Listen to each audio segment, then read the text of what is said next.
Okay, here's the last two examples. Again, walking back through our steps. Get the equation equal to 0. Divide everything by any number in front of x squared. Move the constant over. Add b over 2 squared.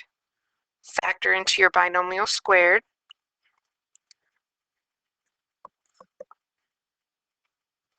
Just as a reminder, that's what it comes from. Because by adding this, you are making a perfect square trinomial. You're doing it on purpose. You're adding a specific number that will make it happen to where that perfect square trinomial would then factor into a binomial squared. And then from there, you follow the simple steps to solve. Square rooting both sides. Don't forget plus or minus. Yada, yada. Okay, equal to 0. Check. Let's see, next step would be to move c over. Oh, just kidding. There's a number up front of x squared. It doesn't really matter what step you do this at. It's just safer to get it over in the beginning so that you have less things to worry about. So x squared plus 4x minus 5 equals 0. Again, this could be one that you could solve by factoring, but we're just practicing the steps of completing the square. So now I've got x squared plus 4x plus, I'm going to leave a space because I'm eventually going to be adding something. Then we go, okay, what is it that we've got to add? Okay, here's my b.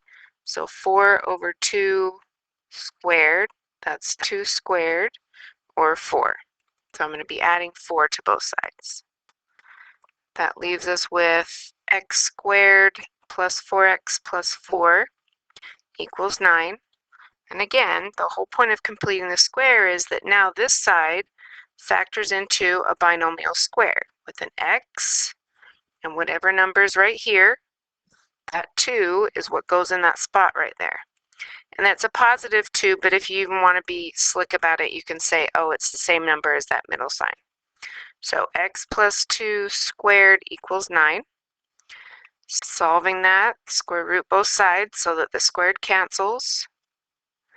X plus 2 will equal, square root of 9 is 3, but can't forget there's a positive and a negative version of that. Finish solving. I get x equals, putting the negative 2 out front, plus or minus 3. Two possibilities, negative 2 plus 3, negative 2 minus 3. So there's a 1 and a negative 5. And those are your values for x. As always, you can always check your answers. Go back to the original up here and plug in the x values you get and make sure that they're the correct answers. Give you those warm fuzzies. It's up to you. Okay, this side right here, this one's an example of why I say set it equal to 0 first, because it gets everything combined before you start the rest of the process. So I'm going to subtract 2x and subtract 9. Those will cancel, so I have my 0. I've got 3x squared plus 6x minus 9. Okay, I've got a number out front, so I need to see if I can divide it out of everybody.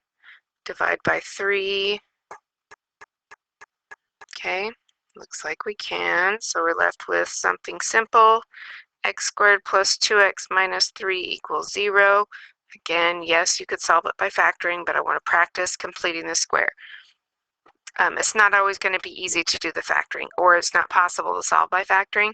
That's when this method comes in handy. So now I'm going to go back and move my 3 back over. That's my c. So that I now have x squared plus 2x plus blank equals 3. I'm going to figure out here to the side. My 2 is b, so 2 divided by 2 squared. That's 1 squared, or 1. So I'm going to add 1 to both sides. Okay, left side. It's a perfect square trinomial now. X squared plus 2x plus 1. I made it be a perfect square trinomial so that I could factor it into this. That 1 comes from right there, not the other one.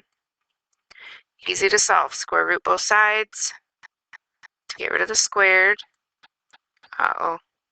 Ruh-roh. get rid of the squared.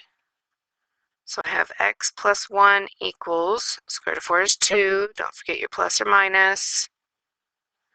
Finish solving, subtracting 1. X equals -1 plus or minus 2.